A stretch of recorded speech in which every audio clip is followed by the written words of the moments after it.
नमस्कार, मैं हूं श्वेता झा और आप देख रहे हैं आज तक। उत्तर प्रदेश के नए पुलिस कप्तान बनने की सुलखान सिंह एक्शन में आ गए हैं। पद संभालने के बाद आज तक से पहले इंटरव्यू में उन्होंने कहा कि मुख्यमंत्री योगी के एजेंडे पर काम करेंगे। उन्होंने साफ कर दिया कि गुंडागर्दी से निपटने में किसी भी तरह का पक्षपात नहीं होगा।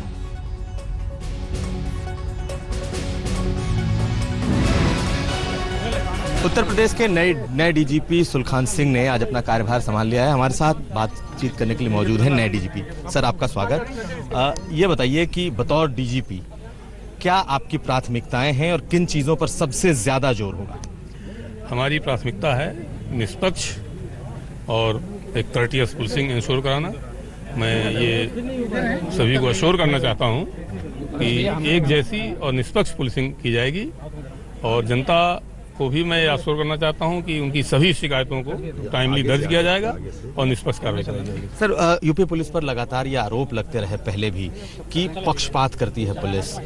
कहीं ना कहीं वो उसके अंदर वो मादा नहीं है। ऐसा बिल्कुल नहीं होगा और जहां कहीं भी इस तरह की शिकायत मिलेगी निष्पक्ष कार्रवाई जांच कराएंगे और कार्रवाई करेंगे। जो सबसे बड़ी समस्या एक उभर करके आ रही है, कई लोग अपने कानून अपने हाथ में ले रहे हैं, खास करके जो लोग भगवा ब्रिगेड के कहे जाते हैं। कोई ऐसा नहीं कर सकता। जो भी ऐसा करेगा हम सख्त कार्रवाई करेंगे ताकि दोबारा किसी की हिम्मत न पड़े ऐसा काम। सर, एक चीज और है तो ये थे डीजीपी उत्तर प्रदेश के और नए डीजीपी, और उन्होंने साफ कहा है कि किसी भी तरह से लोगों को अपने हाथ में कानून नहीं लेने दिया जाएगा। कैमरामैन संजय सिंह के साथ कुमार अभिषेक, लखनऊ, आज तक। तब से कुछ समय पहले ही इन्होंने पदभार संभाला है उत्तर प्रदेश के नए डीजीपी के तौर पर। इनके बारे में बता दें कि कहा जाता है कि काफी सख्त मिजाज के हैं और बिल्कुल जैसे ही उन्होंने पदभार संभाला और मीडिया के सामने वो आए, उन्होंने साफ संकेत दे दिया कि उत्तर प्रदेश के मुख्यमंत्री यानी कि योगी आदित्यनाथ ने जो सोचा है, जिस तरह की कानून व्यवस्था वो चाहते हैं उत्तर प्रदेश में, बिल्कुल उसी तरह से पालन होगा। उन्होंने सुलखान सिंह ने साफ कर दिया है कि किसी भी पार्टी, किसी भी जाति या धर्म के आधार पर पक्षपात बिल्कुल नहीं होगा। जो उचित कार्रवाई होगी वो पूरे तरह से की जाएगी।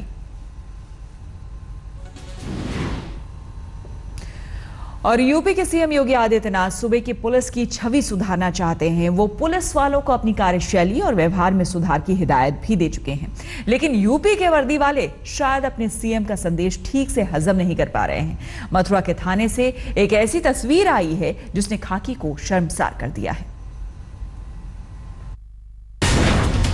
मथुरा में दरोगा ने फोड़ा सिपाही का सिर। पैसे के लेन देन में भिड़ गए दो पुलिस वाले।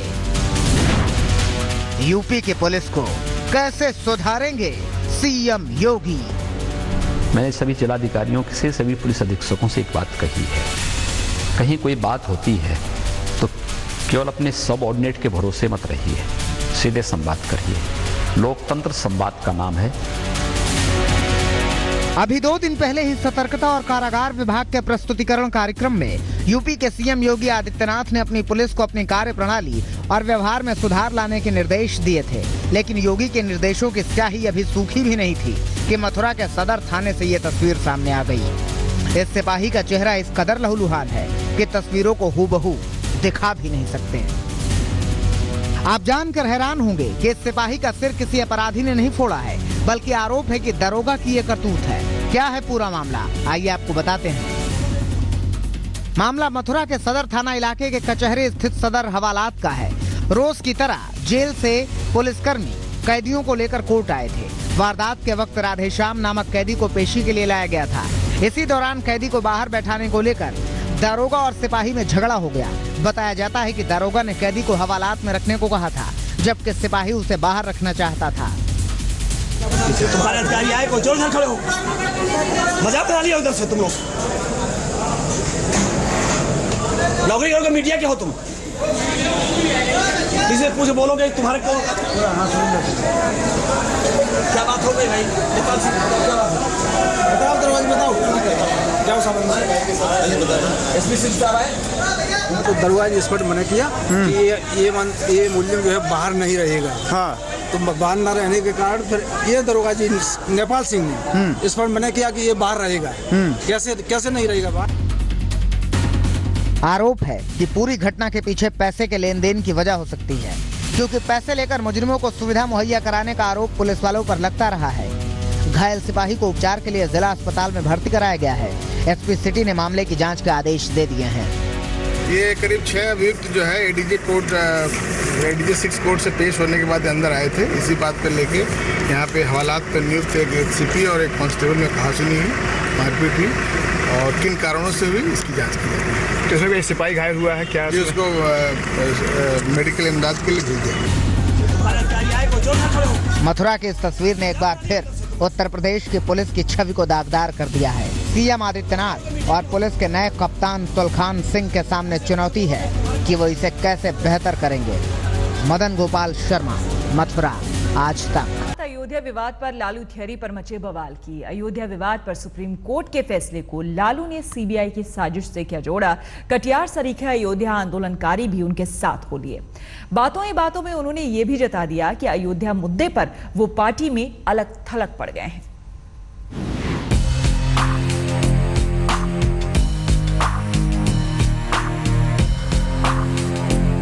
और बढ़िया से नार काट दिया जवानी देता। हो सकता है उनकी बात में कुछ सच्चाई हो। अयोध्या विवाद का जिन्न बोतल से बाहर क्या आया? एक के बाद एक ट्विस्ट जुड़ता जा रहा है। अब आरजेडी सुप्रीमो के ताने पर बीजेपी का ताना बाना बिगड़ता दिख रहा है। लालू ने सुप्रीम कोर्ट के फैसले को सीबीआई की साजिश से जोड़ दिया। लालू का सीधे सीधे आरोप है कि मोदी सरकार ने आडवाणी को राष्ट्रपति की रेस से बाहर करने के लिए खेल कर दिया। हैरानी तो यह है कि लालू के सनसनीखेज आरोपों की तस्दीक अयोध्या आंदोलन के उस चेहरे ने भी कर दी जिन पर खुद ही विवादित ढांचा गिराने की साजिश का केस चलेगा। ईयर में बहुत चर्चा था कि इस बार आडवाणी जी को ये लोग राष्ट्रपति बनाएंगे। मार्केट में ही चर्चा था। तो इतना खतरनाक पार्टी है ये आरएसएस और ये बीजेपी, विश्व हिंदू परिषद, कि अपने परायों का भी ये ख्याल नहीं करता। और बढ़िया से नार काट दिया आडवाणी जी का। अब तो राष्ट्रपति की चर्चा भी नहीं कोई करेगा उनका। ये बिल्कुल सोची समझी राजनीति और ये हुई तो उनका खुद सरकारें कर रही है, तो हम लोग तो नहीं कर रहे हैं। लालू आया तो जो कह रहे हैं हो सकता है उनकी बात में कुछ सच्चाई हो, मुझे नहीं मालूम है। ये लालू जी जानते होंगे, लेकिन जनता को तो ऐसा लगता है कुछ सच्चाई है। लालू की साजिश थ्योरी के बहाने ही सही, अयोध्या पर कटियार का दर्द भी छलक आया। कटियार ने आज तक से खास बातचीत में इस बात पर दुख जताया कि अयोध्या पर सुप्रीम कोर्ट के फैसले के बाद बीजेपी अध्यक्ष समेत तमाम बीजेपी नेताओं ने मुंह मोड़ लिया। मुक्ति मिली नहीं, हमारी किसी से बात नहीं हुई। किसी का फोन आया? नहीं, किसी का नहीं आया, कोई चर्चा नहीं हुई है। मैंने ये डॉक्टर जोशी जी को फोन किया था, उनसे हालचाल मैंने लिया था।